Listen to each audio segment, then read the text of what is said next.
बिटिया, अरे ओ बिटिया, क्या है मम्मी? देखो आज तुम्हें लड़के वाले देखने आ रहे हैं।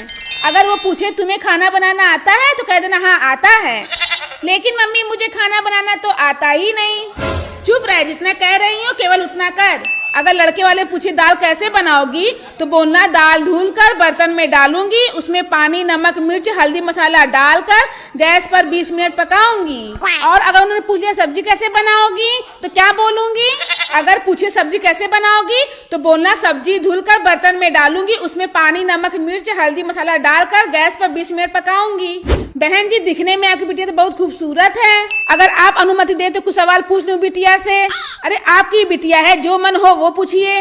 बेटे ये बताओ, अगर तुम्हारे ससुर जी तुमसे नाराज हो जाएं तो तुम कैसे मनाओगी? माँ जी, ससुर जी को धुलकर बर्तन में डालूंगी, उसमें पानी नमक मिर्च हल्दी मसाला डालकर गैस पर 20 मिनट पकाऊंगी।